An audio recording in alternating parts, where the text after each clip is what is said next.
I'm live.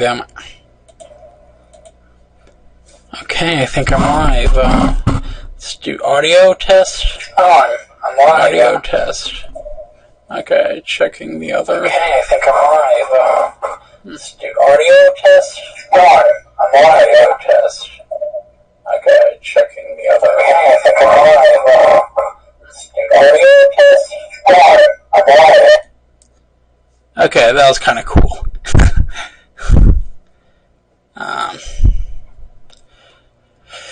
Okay, anyway, this is Ghetto-ass Broadcasting. Welcome. Haven't done this since high school. Anyway, let's see.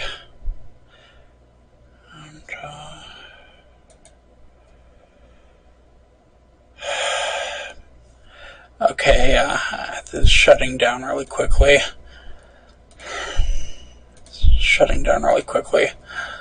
This is a test, though.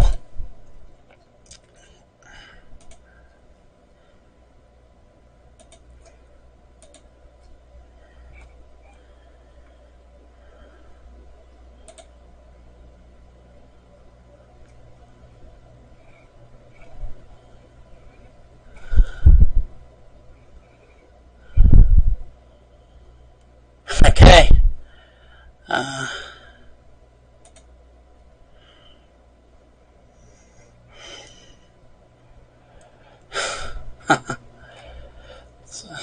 Ghetto-ass Broadcasting Network. We're here to talk about comic books. I'm sorry for getting. I'm just checking things. This is the first time I've done this. Well, in a while. Anyway, let's see. Am I live? No, I'm not live here. Okay, just a second. Go to studio. And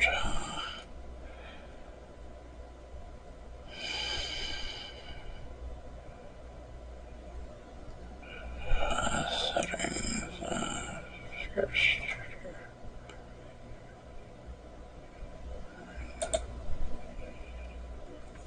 Crap.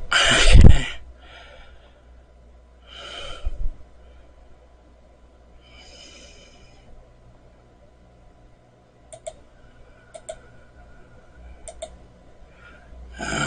And almost there. And okay, we are ready. Sorry, technical difficulties. Okay. It's Ghetto-ass Broadcasting. And nobody's watching, I believe. So, let's see. Literature. I finished Treasure Island. That was interesting. I swear it could have started out like, "Hello, Buccaneers. This is Long John Silver, America's favorite creepy uncle." You know, Long John and Jim Hawkins. Oh man. Anyway, it's kind of creepy actually, but it was a good book. At least it was a slow start. It was intriguing, but once they got to Treasure Island, it took off. It was a really great pirate read. I'm currently reading through Pirate Latitudes. Yeah.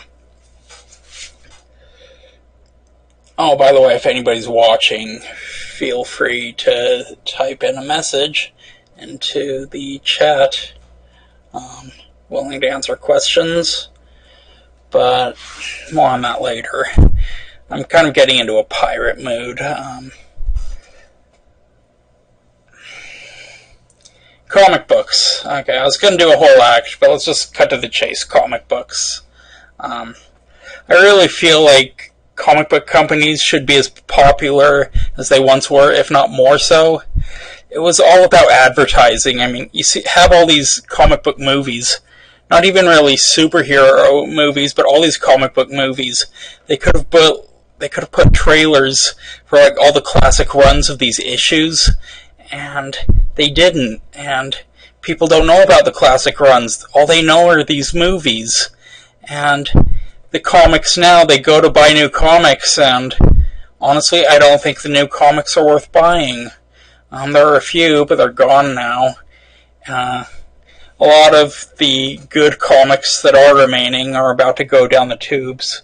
I mean, IDW, for existence, I think it's finished. I really do. Anyway, they took a loan out for more than what they could hope to pay back. That's financial suicide.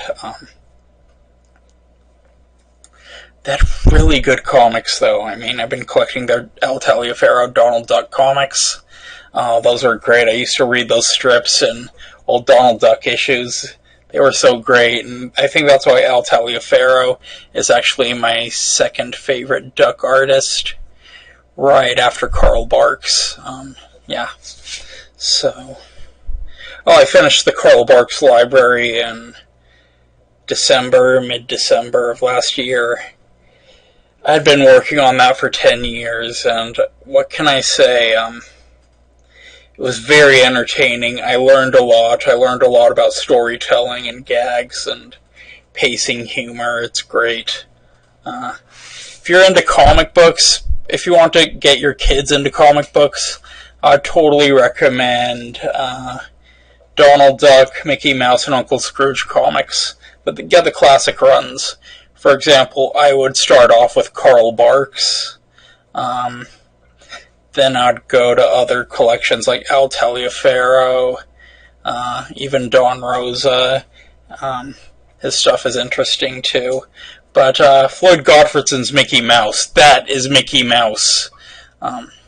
People often ask, like, isn't Mickey a boring character? And it's like, no, you need to read the Floyd Gottfredson comics. They are so great. There's like this one time, Pegleg Pete, who is the penultimate Mickey Mouse villain in those comic strips, he has like this plane taking off. I think there's like a bomb or something, or a chemical. It's like a chemical, and Mickey Mouse has to stop this plane from taking off. Unfortunately, Pegleg Pete got Mickey Mouse addicted to chocolate cake earlier in the story, using the same chemical. It was great. There's also these other Mickey Mouse comics, where Mickey Mouse was like the secret U.S. agent fighting the KGB. It was awesome.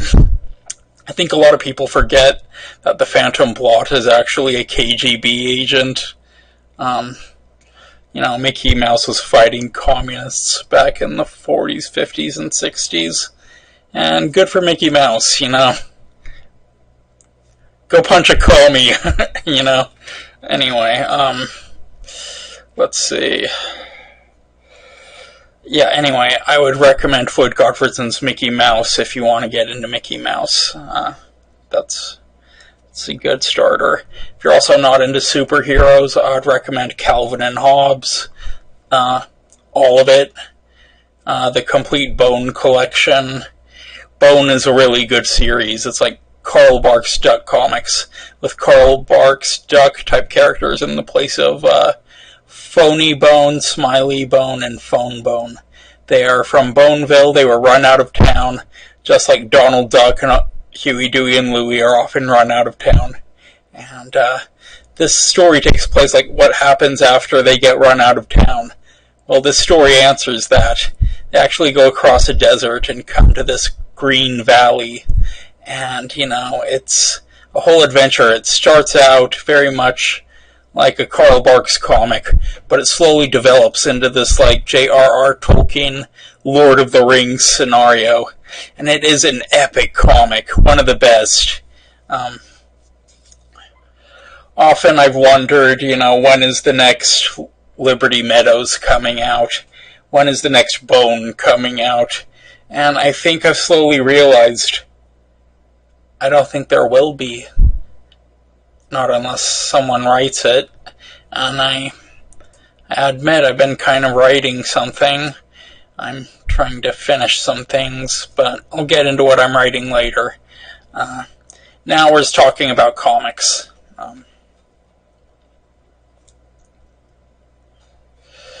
Anyway, I think that superheroes are, while they're great action and entertaining, if you really get down to it, like people dressing up in costumes, going out, punching the mentally ill, it's just kind of a silly concept. But, it's entertaining. I can understand that.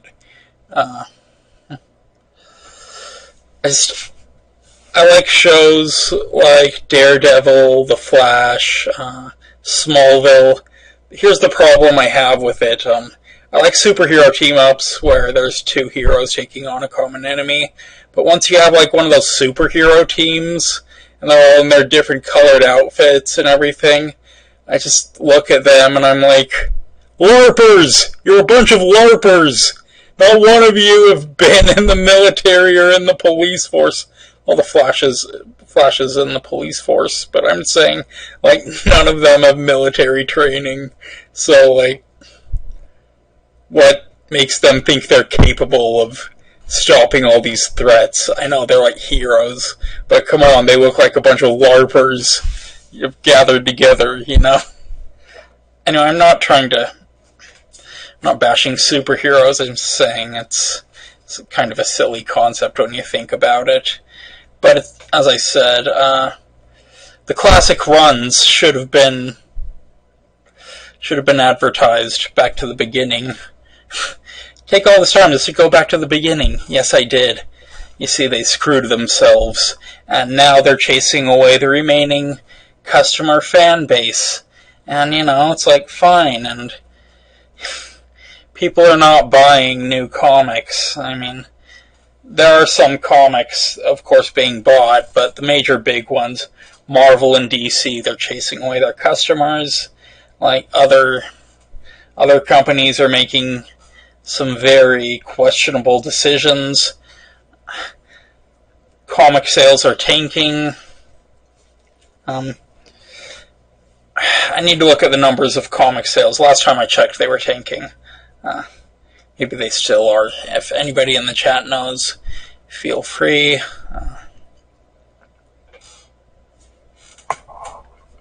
Just a second. Can anybody hear me?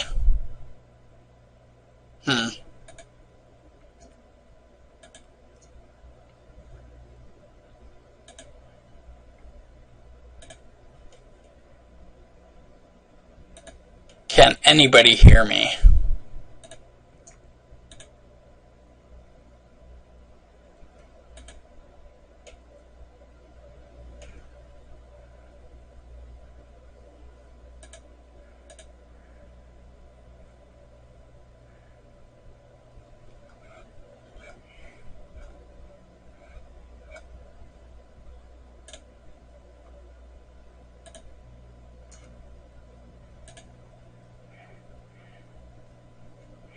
Hello.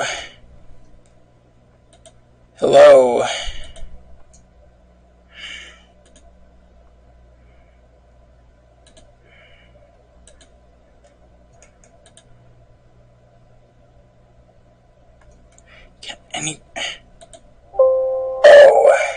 Can anybody hear me? Hello. Oh, okay, technical problems. I've got it.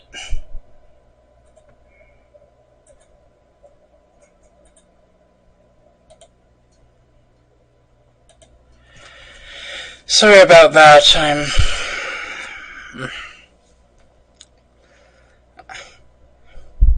have like 0 watchers now. I have -1. Nobody's watching. I'm just gonna have some fun. I may land in Facebook and YouTube jail, but what the hell? Yeah, I'm Thomas Jefferson. He went through so many drafts of the Declaration of Independence. I think that's because he smoked all the previous drafts. I love how I can just, talk about stuff and just call it comedy if I want to. For example, in this, funny story I totally made up, I was a teenager. I was in a friend's garage. We were playing an illegal game of poker. along with a bunch of other friends, and I'm really intelligent, of course. I'm so intelligent, I'm broadcasting this out for the world, but I'm really intelligent, supposedly, but I'm shit at poker. So I'm playing, and I soon lose all my chips, so I start putting down cash. Soon I'm losing all my cash. Then I barter my weed, and soon I'm out of weed, so I start betting my clothes, and pretty soon I am standing naked in the corner of a garage, freezing my ass off, as everybody else is just standing there pointing and laughing. I'm begging for my clothes back, so everybody gathers in a corner. They talk among themselves. They're like, "Okay, Holland, you can have your clothes back, under one condition." 5 minutes later, my friend's neighbors call him up to ask him if he knows there's a small naked boy running across his front porch. Best time ever playing poker. Swear to God. It's humor. Anyway, does anybody remember the time James Cameron saved the world? Does anybody remember that? I'm serious, James Cameron totally saved the world, and I'll explain how. It may be incorrect, but this is how I remember it, so I'm pretty sure this is how it happened. Back in 2011, there was the BP oil spill in the Mexican Gulf, in the Gulf of Mexico, whatever, and there was like a bunch of oil coming out, and in fact it was part of an oil reserve so large, it was gonna make the oceans black. It was only a matter of time. The oceans were gonna be nothing but oil, and everybody and everything was gonna die. We were facing extinction. We were fucked. So, we were just waiting, BP was trying to stop the spill. Nothing worked because it was outdated technology that was never improved. They never developed new technology because they were pocketing the money they got for developing that and putting it into their private bank accounts, I guess. And then we were pretty much screwed. Then one man stepped forward to save all of mankind, to save the world. His initials were JC. James Cameron! He arrives in a submarine, followed by several of his friends in the submarine, and they get to work plugging up the oil spill. Pretty soon, like a day later, the oil spill stops. We were saved. He saved us. We have a second chance. Everything was going to change. So a few months later, Barack Obama reopens offshore drilling and expands it massively. Hooray!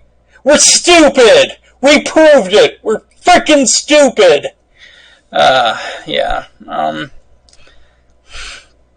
Stupid. Anyway, does anybody remember the time that Russia nuked themselves? Oh yeah, it's totally in the news. I often thought, like, in a nuclear conflict, a first strike would mean the end of the world, but I never considered that Russia would nuke themselves. I actually was watching this piece of internet video, and I looked up these videos, and on the right side is a video of Vladimir Putin, and it's titled saying, Vladimir Putin, our new missile is unstoppable. And then on the left side of that video, I see a video saying, nuclear missile explodes at test site compared to Chernobyl. I hear Russian women are hot. Anyway, does anybody remember the time that Madonna illegally adopted a African child? Oh yeah, she totally stole it. She didn't go through the proper channels at all. In fact, Angelina Jolie was calling her out for trying to do what she did, but through the illegal channels. Like, everybody was outraged. Anyway, does anybody remember the time that Angelina Jolie totally stole an African baby? Oh yeah, she totally stole that kid. Didn't go through the proper channels or either. It's like, she has this kid, took it from Africa, brought it back to the United States. No proper channels at all. She totally stole it and engaged in human trafficking. So of course all of Hollywood decided, well, if Angelina Jolie does it, so they went to this organization that was illegally stealing children from Africa and selling it to celebrities. So all of Hollywood was engaging in human trafficking. Anyway, does anybody remember when Angelina Jolie, Madonna, and all of Hollywood got angry at Harrison Ford for adopting an American child legally and through the proper channels? He was making them look bad by being so awesome. Anyway. What else should we have fun with? Okay, so I had this idea for a story, and I'm probably not going to do anything with it, but I'll probably do something with it. Let's go into this. This is like the behind the scenes of Jurassic Park, the movie. So yeah, we had this idea where me and Mouse were talking, and we had this idea where, Alan Grant was just smacking everybody.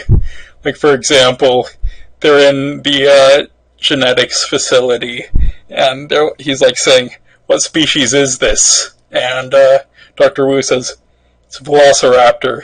He's like, "You bred raptors?" Actually, it's really not that hard. Just smacks him. It's like, what was that for? You said you bred raptors. For God's sake, man, haven't you read Jurassic Park? Yeah, anyway. Then there's like, he slaps Dr. Wu so many times that Dr. Wu creates a new dinosaur called the Grantosaurus. It's designed to slap people. Yeah. So, they're sitting in a tree, and he's sitting in that tree with Lex and Tim, and Tim is like, so, what do you call a blind dinosaur? And Grant is like, you know what, sorry. Tim, Grant, and Lex are sitting in a tree. Tim is like, what do you call a blind dinosaur? And Grant's like, you know what, I'm just gonna let this one go. Do you think Thesaurus?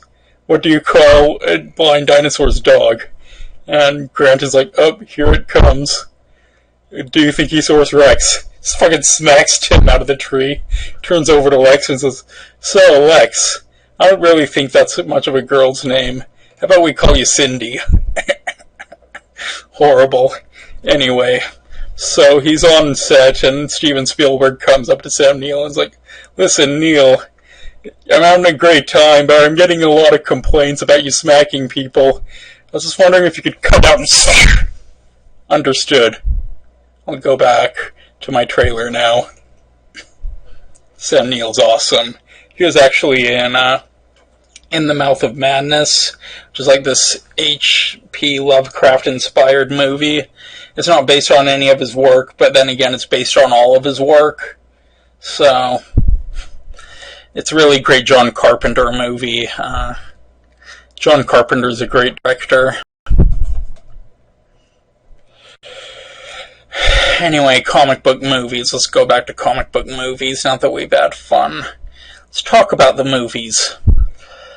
I used to really like the movies, but now I frickin' hate them. Because it's all people know about the comics or the movies and the television shows. Well, yeah, some of them are good, and arguably one of them is better.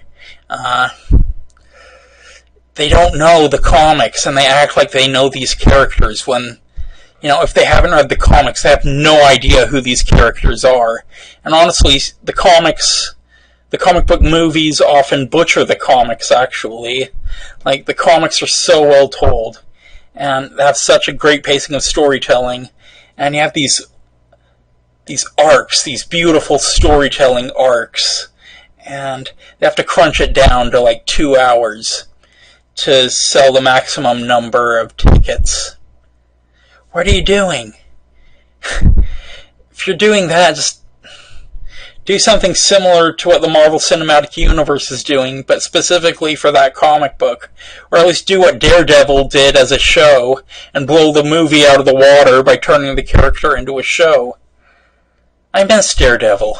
That was the best thing to come out of the Marvel Cinematic Universe, was the Daredevil show. Season 1 was friggin' awesome. Season 2 was just as equally awesome. And then Season 3, my god. It was so good, and they introduced Bullseye, and they made him cool. They didn't make him a joke, they made him frickin' cool. The third season was frickin' awesome. Saying frickin' because I don't want to say fuck too much, but you know what? Fuckity fuck fuck fuckity fucks motherfuckery fucks fucks fuck. I'm gonna get put in YouTube jail and Facebook jail, but I don't care. Nobody's watching anyway. At least I don't think so.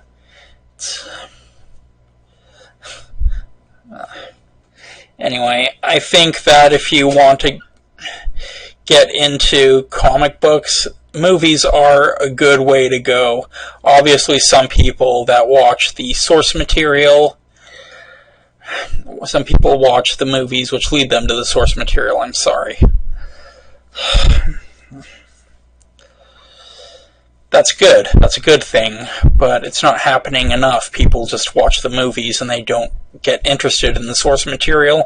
But here's the thing, the source material is always better. I was talking about Jurassic Park. I love Jurassic Park. The movie's awesome. Book's way better. It's almost how it always is, unless it's based off a short story. If it's based off a short story, the movie has to expand on that short story. It usually creates something that's just as good, if not superior. Comic book movies are much the same way. You know, they take a storyline. They used to try to be respectful of it. Now they just bastardize it. And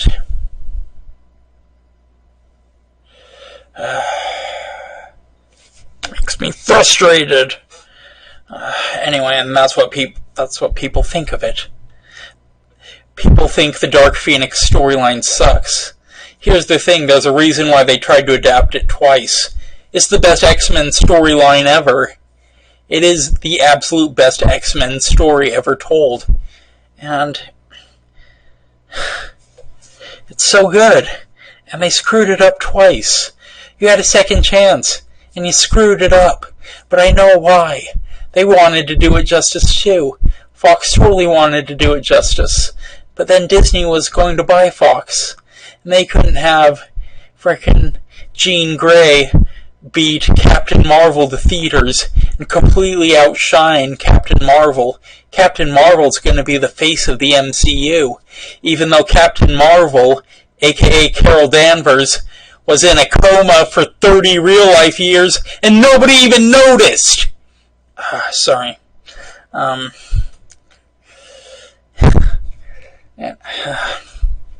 Lost it there. What was I saying? Oh yeah, the X-Men storyline, Dark Phoenix, is the best thing ever in terms of X-Men. And there's no way you're gonna convince me of that otherwise. I'm screwing up my speech. I used to be so good at speaking. It's like, I'm having issues lately. Oh well. I'll work on it later. Any questions? Anybody have any questions about comic books or comic book films? No, so we will continue. Teenage Mutant Ninja Turtles, the movie, is perhaps my second favorite comic book movie of all time.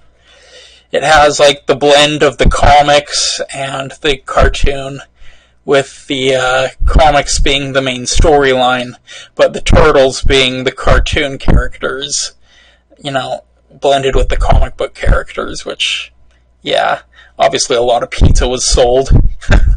I should know, I bought some of it. And what I like about it is it's got this sense of family about it, a really strong sense of family, really badass martial arts, great comedy, it's so out there, but the Jim Henson animatronics make you totally believe these puppets, these suits, are totally there. And it ends with the Turtles versus Shredder in one of the most badass fight scenes of the 90s. This movie came out in 1990. It was already one of the most badass fight scenes of the 90s. And in 1999, the Matrix lobby scene came out as a perfect bookend to the Teenage Mutant Ninja Turtles fight scenes. That was cool, Jackie Chan, Jet Li, Bruce Lee, they're all cool. Anyway. Comic book movies, what was I saying? Yes. Keep going off on tangents, and I'm sorry about that. I'm trying to continue this show. So, comic book movies. They screw things up, obviously. But sometimes when they change things, they change them for the better, which I think is pretty good. For example, I'm just going to go with Batman the Animated Series. That made Batman better. Really did. Batman the Animated Series is Batman, and nobody can convince me otherwise. I mean, it's the definitive Batman. It's so good. If you haven't checked it out, please do so. Intelligent storytelling, excellent animation, good writing, good voice acting. It reinvents several characters. Mr. Freeze had this tragic backstory, and they added it to the comics because it was so brilliant and gave him such good motivation. That's an instance of media influencing comics, as well as the cartoon introducing Harley Quinn. And, yeah. Okay, I have to go into Harley Quinn right now. I feel that Harley Quinn was popular from, 1993 to 2005, and then she just became this dead horse they continually beat. And I feel bad for her, because she was such a good character. They're beating her relentlessly as a dead horse. It's what can we do to save DC Comics? I know. Let's trot out Batman for the millionth time. And let's trot out Harley Quinn alongside him, and we'll beat her over the head alongside Batman to get as much cash as we can. And here's the thing about Suicide Squad. Not Suicide Squad, I'm sorry. Harley Quinn was in Suicide Squad, but I'm not talking about that movie. Screw it. But I'm not excited for Birds of Prey, or the fantabulous emancipation of one Harley Quinn. Emancipation from what? The poor decision of this movie? The poor decision to be with the Joker? The poor decisions of your life? Or is it Margot Robbie's emancipation from her poor decision to play Harley Quinn in the DCEU? This movie is fucked. There's no way it's gonna turn out good. Same thing with Star Wars Episode 9. You already screwed it with The Force Awakens. I was gonna give you a chance after Rogue One because at least it was decent.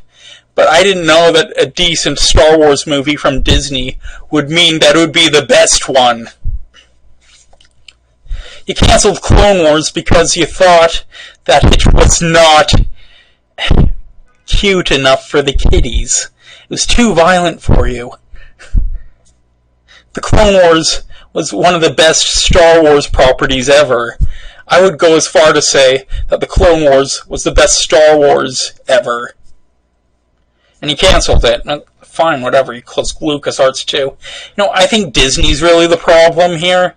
It really is Disney. And I'm probably screwing myself over because I want to be like this filmmaker, and I don't care. Disney's the problem, really. They've swallowed up so much of the entertainment industry. They've got so many properties they're gonna neuter. It's there's the whole thing called Disneyfication. It was good because, back in the day, Disney was trying to sell these fairy tales as family movies. So he Disneyfied them because the original fairy tales were frickin' horrifying. That's good, but at least Disney was willing to take chances. He actually made the stories better, that's the thing. He made the stories better, and by Disney-fying these R-rated properties, you're not going to make the stories better, you're going to make them worse. I really think so. So, don't do the next Alien. Don't reboot Die Hard. Don't make these things PG-13. Don't make Deadpool PG-13.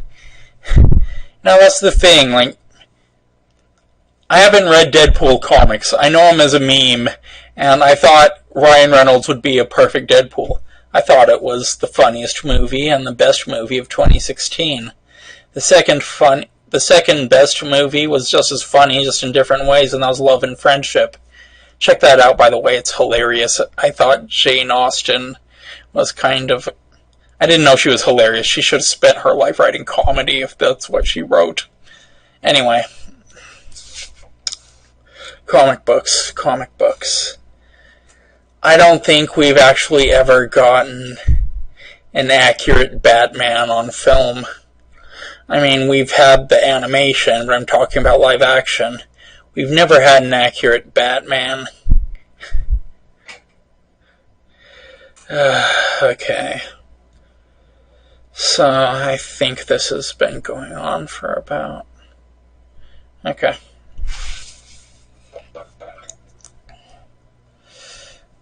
Let's talk more about DC.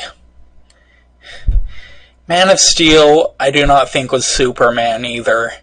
I know people like it. I have it. You're not going to be able to see it in the background, but I do have it. It's not Superman to me.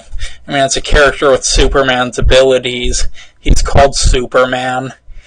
And he's in Metropolis. He has Lois Lane and stuff. It's not Superman.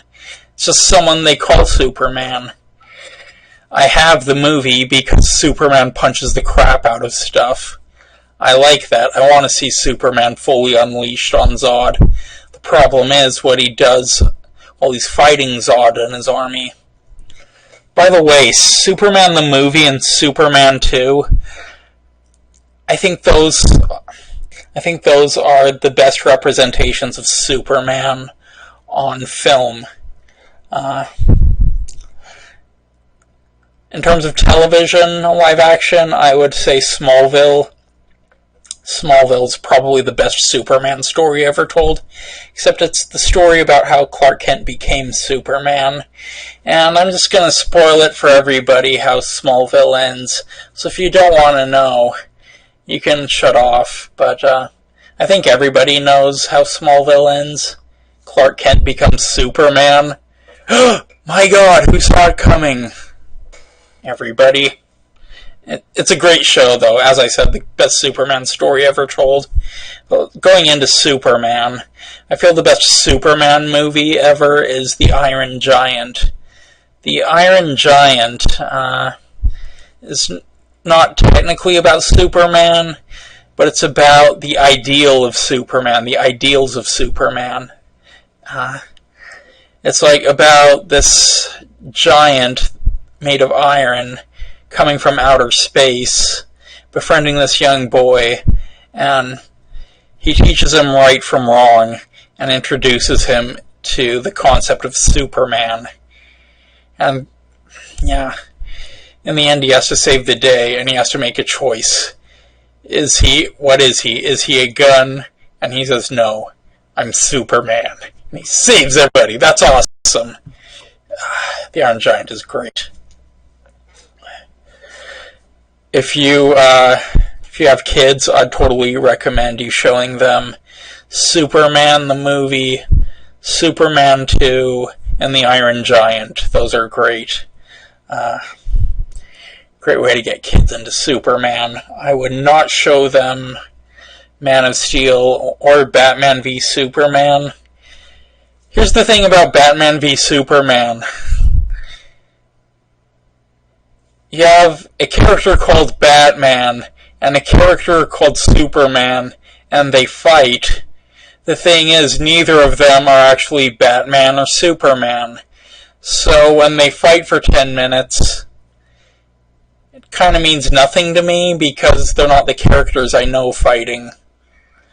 They essentially turned Batman into the Punisher, and I'm pretty sure that Superman is fully nihilistic.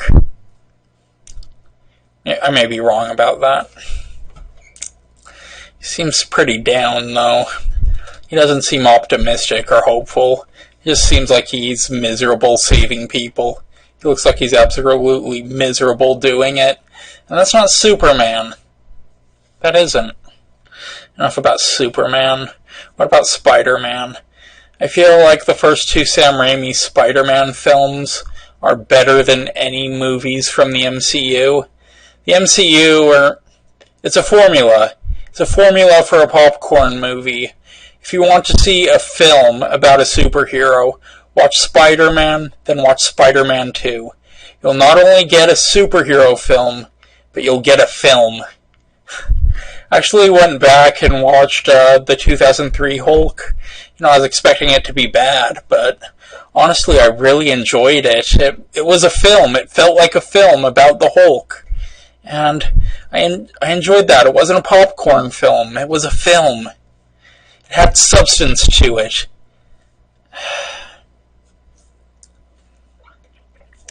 I like film. I really do. I've watched it all the time, and I'm glad that there are different genres, but I feel like the superhero film has pretty much run its course. Once Endgame happened, I think it's gonna taper off. It'll take a bit, but it'll taper off. They flooded the market. There's way too many superhero movies coming out.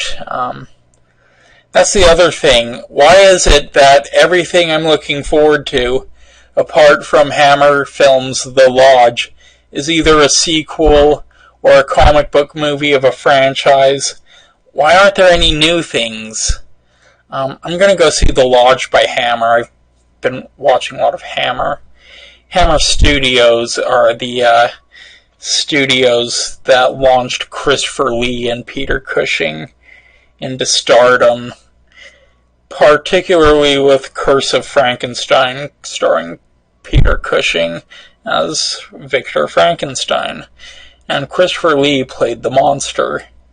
Then Christopher Lee and Peter Cushing teamed up again for Horror of Dracula, or Dracula in the United Kingdom, probably elsewhere, but in America it's Horror of Dracula. Christopher Lee is amazing, by the way, in all the Hammer films he's in, and pretty much in all the films he's in.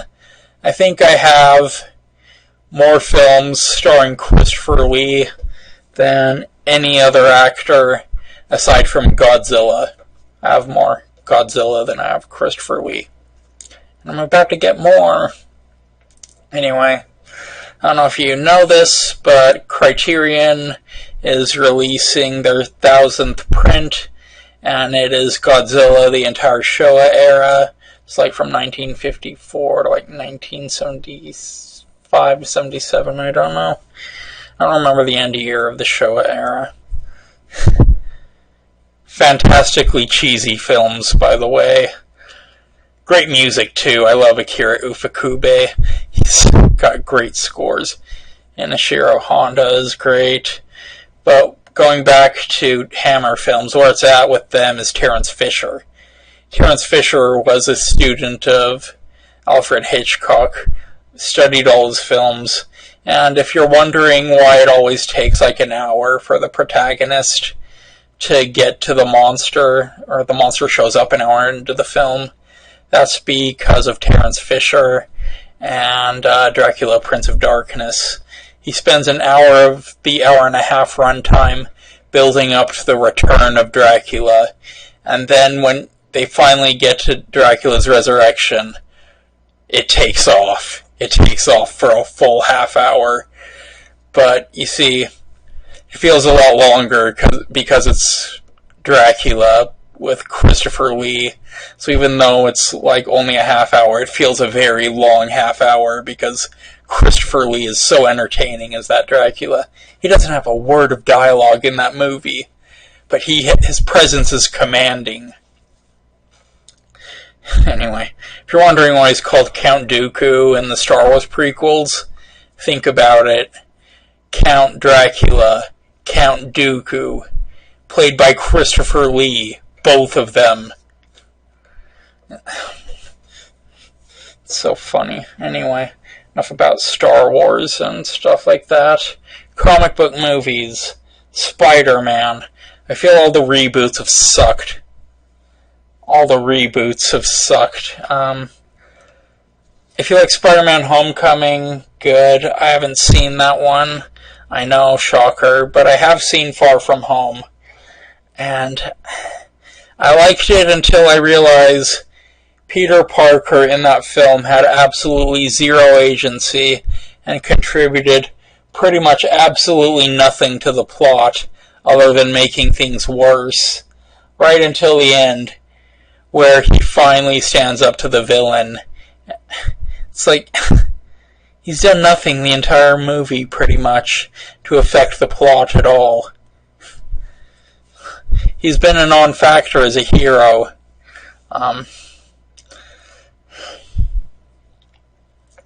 Anyway. It just sucks that, like, other than the ending, if the hero wasn't in the movie, not much would have changed at all. Okay, well.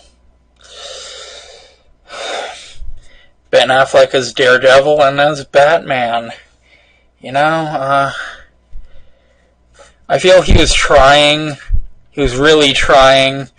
And I feel like he was giving good performances. But the film parts he took, well, good parts, were in execution flawed by the filmmaker. The execution of those roles were flawed.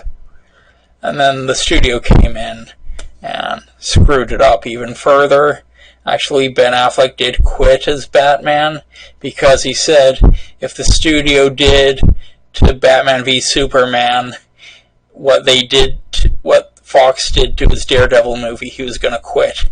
So is it any wonder that Ben Affleck quit? My God, he said he'd do something, and then he did it. I feel like everybody involved in the movie Dogma should have just quit after that movie. They never reached that height again. I feel like they should have just, like, say, okay, we made Dogma. It's time for all of us to retire. Oh, well.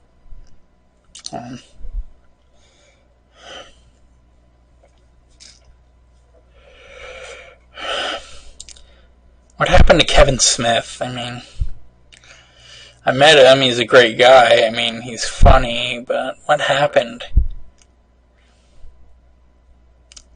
Oh well. I still respect his films greatly. I feel like Steven Spielberg. Hi, Steven.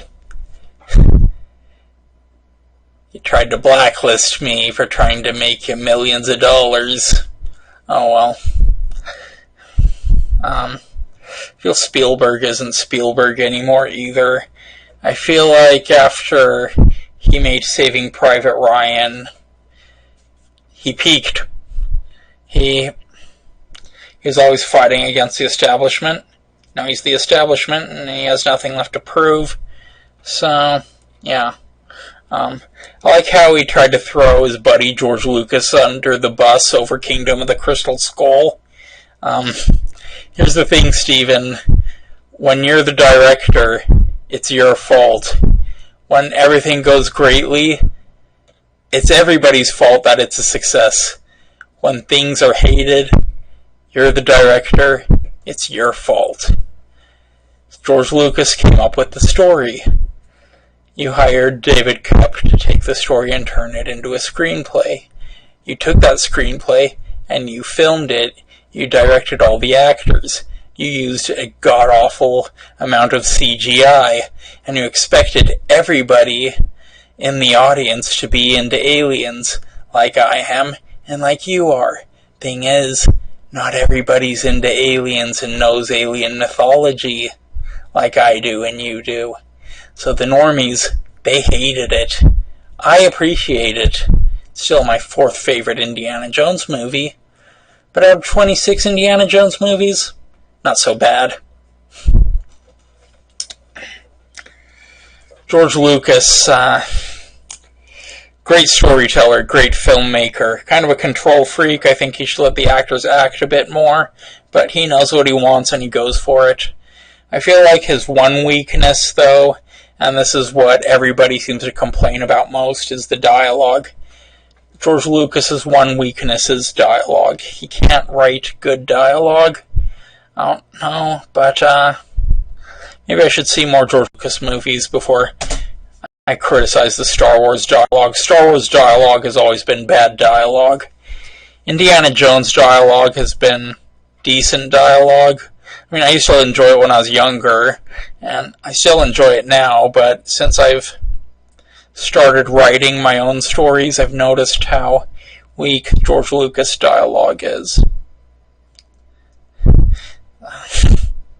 Anyway, I think Quentin Tarantino is a very strong writer of dialogue, as is Kevin Smith.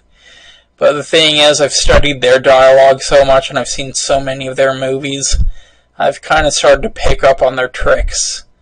And that's fine. It's excellent tricks, you know? Excellent dialogue.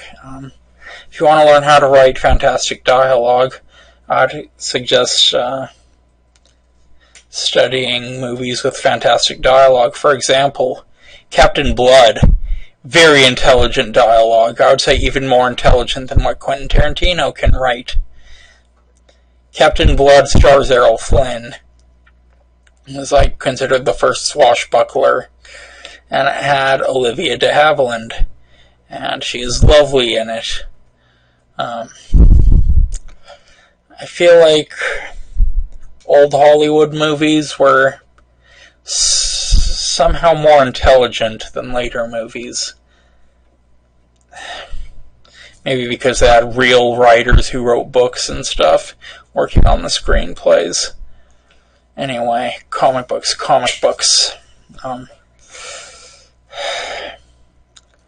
I feel comic book movies have essentially ruined the comic book fandom. Because, in a way, they're replacing the comic books. And that's sad, you know? Because the comic books, at least until recently, are essentially who the characters are. The classic runs are classics for a reason. Frank Miller's Daredevil run, classic. Frank Miller's Sin City run, classic. Alan Moore's Watchmen, arguably Swamp Thing is the best thing he's ever written. I'd highly recommend Swamp Thing, just don't show it to your kids. Unless you want to, it's your right as a parent, I just wouldn't recommend it. Yeah, it's just so many masterpieces.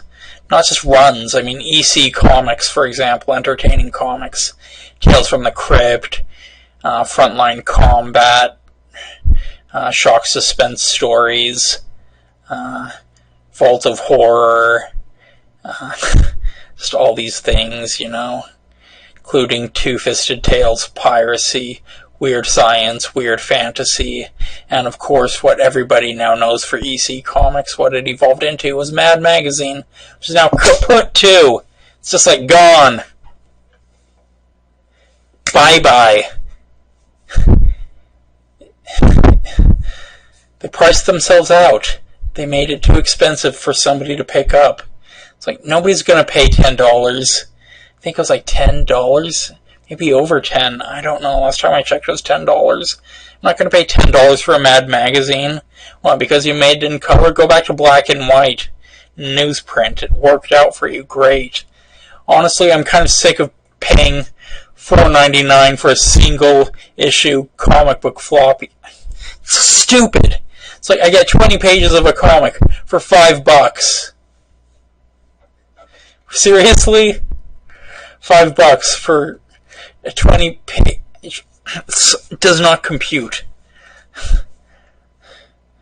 Is it any wonder that trade paperbacks are so popular? And don't get me started on manga. Manga's making a huge comeback. because all the comic book readers are bailing out on American comics or just buying the old stuff. And honestly, I do make videos saying, here's all this great old stuff, here are some new collections. Go buy it, support this stuff. And, you know, they're great runs. I need to do more comic book videos, I understand that. But, yeah, there's just so many great comics. The Spirit, for example, Sergeant Rock, The Flash from the 1960s run with Barry Allen, that's great. There's so many good comics. You don't even have to go to comic books. I mean, look, there's Prince Valiant, there's Donald Duck comic strips, Mickey Mouse comic strips, Liberty Meadows with Frank Cho's artwork and writing. I mean, Frank Cho is the one with the most similar sense of humor to my own, I swear. Anyway, there are comic strips out there, you know? Pick up Peanuts, you know? Foxtrot is out there. There are Foxtrot collections. There's so many comics out there. And yes, there's manga too. But I feel like people are so focused on superheroes that they don't see the larger picture of comics. Like, yes, superheroes are a large part of comics, but they're not the only part. And I don't feel like Hollywood has really understood that too well. So many great runs. If I had to save 2 works of comic book literature, and I could only save 2 works, I would save the complete Karl Barks library and the complete Calvin and Hobbes. Sorry, everything else. Those are the 2 I would pick. Those are the most important in my eyes. Though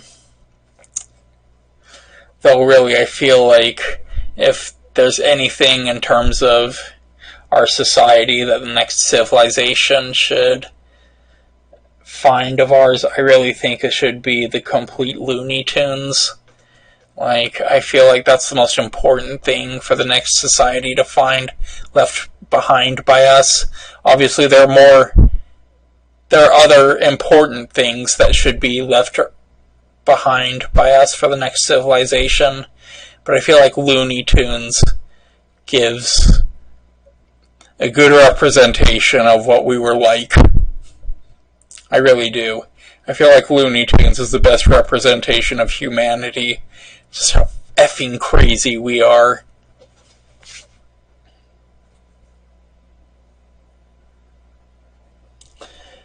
Yeah. So, anybody have any favorite comics? If you had to leave anything behind for the next civilization to find, what would it be? What would you want saved? I don't think anybody's watching me.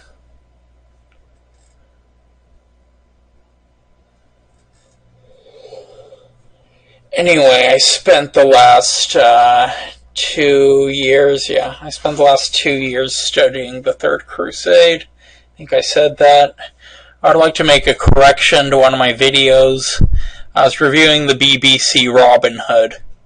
I was reviewing a lot of Robin Hood stuff.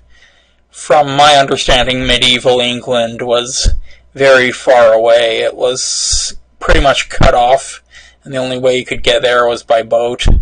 And, it was I don't know, I learned from the trading route, the spice route, that there would have been ambassadors and tradesmen from the Middle East in England at the time.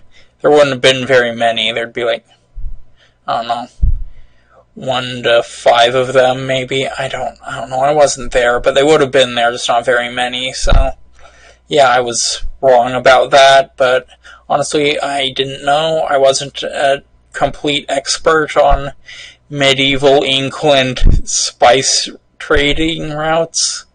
Just learned about it, so I'm correcting myself, as I said. See, I can admit when I'm wrong. So, eat that, secular talk. I have integrity.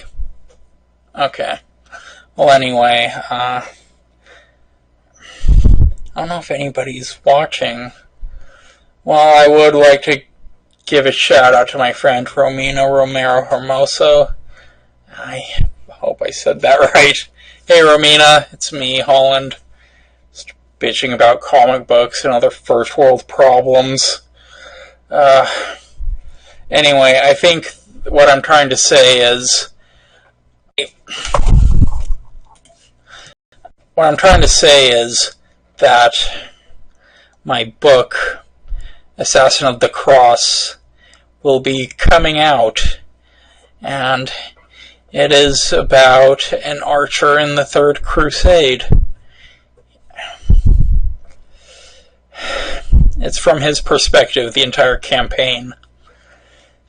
I tried to be as historically accurate to the Third Crusade as possible, but once the archer comes back from the Third Crusade, things go from serious to a little funny to sarcastic and more sarcastic and more sarcastic. So if you want to read like a serious book that gradually increases sarcasm while teaching you things about history, and it's an adventure book, of course, has an assassin in it, hence the Assassin of the Cross. I kind of go into the assassins in that book. It's great, actually. I have like a lot of historical detail. I care about the story. I really do. I'm not going to film a frame until the story is where I want it to be. And, yeah, that's how I roll. I care about storycraft. That's why I also do some writing videos. If you want to check out my YouTube channel, I have some writing videos. I have reviews of movies. I have some funny bits, stand-up I do. I think a lot of people have subscribed to me because of that stand-up. I don't know.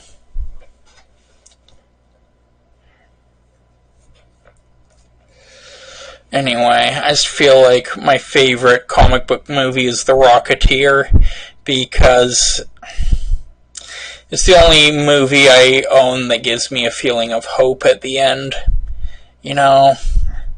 Sometimes you just need some optimism, you need a sense of hope for the future, and The Rocketeer, when it ends, gives me a sense of hope. And it's a really good movie.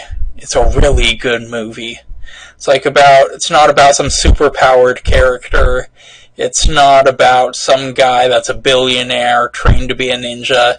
It's just about a guy who finds a rocket pack, and wants to do the right thing and goes out and tries to save the day, That's just an all-American boy, That's what I like about The Rocketeer. Fantastic comics, by the way. IDW may be going out of business soon, so if you want to get, like, the Rocketeer comics, you better go and get them, because I don't know what's going to happen with those Rocketeer comics. Once they go out of print, I think they're going to get really expensive. So, if you're watching this and you want to check out new Rocketeer stories that are really fantastic, check out the Rocketeer comics from IDW. They collect the original Dave Stevens Rocketeer, and then they have a bunch of other Rocketeer comics. Great comics, all of them. Excuse me.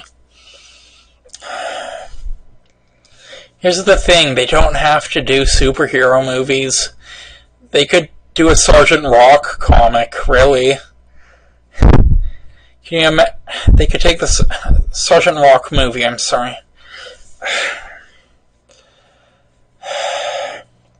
You could do a Sergeant Rock movie. World War II, Easy Company, Battlefield. Use some history in it. They never did any historical battles in the comics. They can do a whole historical battle in the movie. It would be great. Like, you could see, like, Easy Company just going crazy during Patton's maneuver, just going across Europe, causing chaos. That'd be a great movie with Sergeant Rock. I don't know.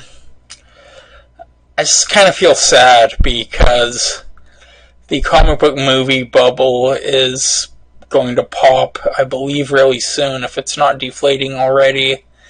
And the thing is we never really got a Catwoman movie, and that kind of sucks. I mean, yeah, there's the Halle Berry Catwoman movie, but it wasn't Catwoman. I mean, they didn't even they didn't even bother to call Halle Berry Selena Kyle. It was like something like Patience Phillips. It's like, what the hell? What's that? What's that supposed to mean? This isn't Catwoman. That's like, I know there's only one reason that movie got made, by the way, the Catwoman movie. There's only one reason that movie got made. It's to add to some studio executive spank bank. I swear to God, that's all it was.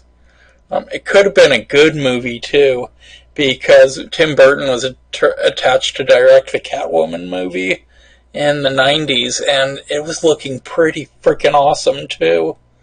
And then, Batman Forever came out as the biggest movie of the year, and was family-friendly, and they didn't want Tim Burton's dark and serious Catwoman movie, and so they scrapped it, and years later, they made it into a Halle Berry vehicle. It was a Catwoman movie that wasn't about Catwoman. And it was made for some studio executive spank bank. Classy Hollywood. Very classy. Anyway, that's why I never saw it, because I actually do like the Catwoman character. And honestly, I feel like the closest to the Catwoman character we got was Anne Hathaway.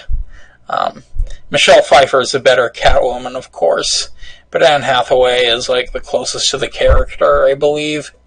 That's not true. Actually, Selena Kyle in Batman Returns, she lost her memory or was lying about losing her memory, and that's essentially Selena Kyle's origin story in the comics. She's like this. She was a stewardess, a flight attendant now, but she was a stewardess back then. And she, I think she was in a plane crash, and she hit her head, lost her memory. Then later it turns out she was lying about losing her memory. So that was pretty accurate to the comics in Batman Returns. I'd like to make a complaint about, all the female characters in DC Comics. Here's the thing with the male characters, Batman had his parents shot in front of him. He became Batman. Superman came to Earth from an exploding planet, became Superman. Green Lantern found a Green Lantern and a Green Lantern ring. All these are pretty much consistent. There's no consistent origins with any of the female characters. They have so many, origins for Catwoman. They're all stupid. They have no idea what to do with Huntress. No idea at all. There's, Huntress. Oh, God, don't get me started on Huntress. Okay, I'm going to get started on Huntress. Huntress originally was Helena Wayne, and, she was Bruce Wayne and Selena Kyle's daughter. And she became Huntress after the death of her mother. And so, then after that, after Crisis on Infinite Earths, which I'll probably get to in another stream, after Crisis, she was no longer Huntress. So Huntress became Helena Bertinelli, sort of a crime family mafia princess, whatever. And, she starts killing people and stuff. Fine, whatever. She's an anti-hero, actually. She's not a villain, she's an anti-hero. So she went from being a hero to an anti-hero. From being Bruce Wayne and Catwoman's daughter to being some random mobster's daughter. So, whatever. Then, of course, in Birds of Prey, the TV show, they had her go back to being Bruce Wayne's daughter. But this time, they made her a metahuman. They gave her superpowers. What's the superpower? I was just doing what Batman does without superpowers. That's what her superpower is. Then what's the point of her superpower? Oh, she fights like Batman. Yeah, but with enough training, anybody can... She fights like Batman! Okay. Okay, what else? What else with Huntress? Oh, yeah, at one point, they didn't know what to do with her, so they made her a villain.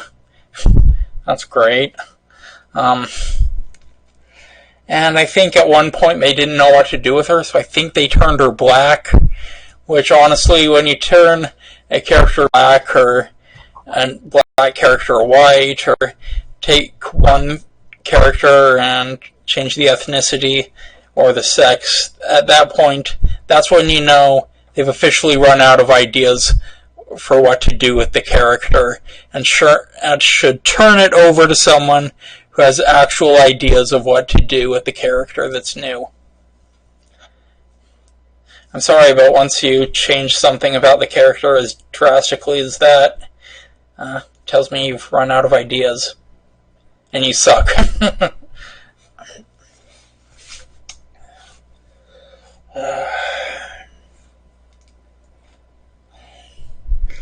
Wow, so I've been streaming for nearly an hour. Okay, I feel that the MCU is a formula for blockbuster popcorn movies. They're not films, they're popcorn films, and popcorn films are fun, but too much popcorn is bad for you. And I think people are starting to wake up to that, because after I watched Iron Man, I really liked it.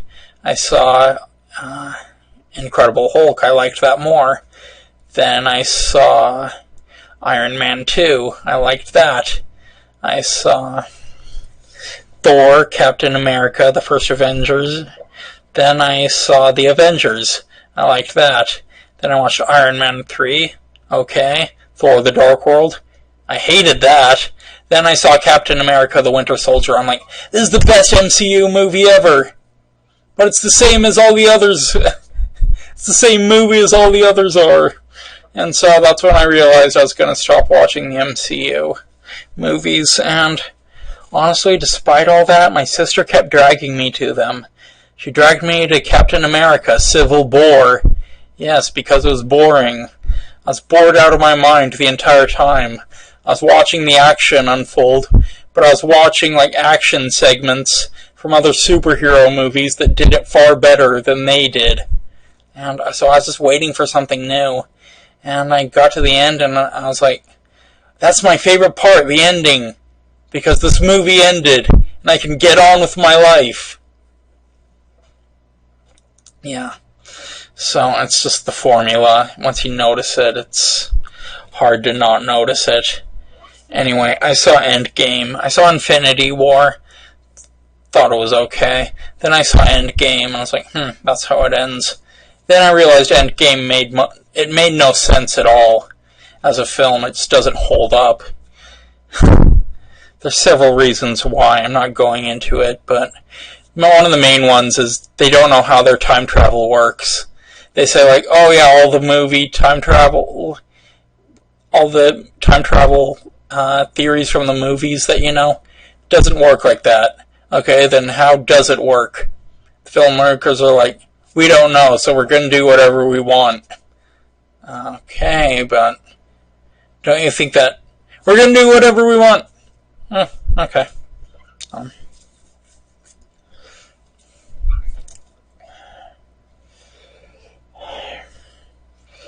I just realized that Marvel had been selling the same movie to everybody for over a decade, and they've made billions of dollars off of it by making the same movie for over a decade, just swapping out the characters and eventually having them teaming up. And that's when I realized, my God, it's brilliant. It's so fiendish, so diabolical, but it's brilliant. This is the most brilliant money-making scam in Hollywood history. You come out with the same movie multiple times a year, have people pay to see the same movie. and it worked for over 11 years and you made billions of dollars off of it. Who knew you could do that by not giving a shit about the film?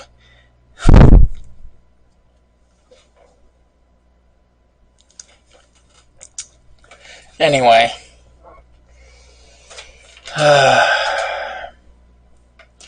Any books I would recommend?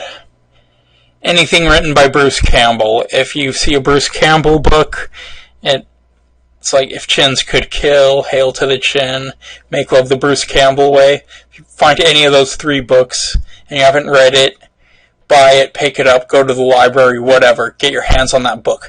Those books are hilarious. Like, I totally recommend them. The first one, If Chins Could Kill, Confessions of a B-Movie Actor, changed the course of my life. Or it put me on course. I don't know. Anyway. I will be coming out with my book, Assassin of the Cross. Be posting some promotional artwork. We're working on the book cover. I'll have a book cover release at some point.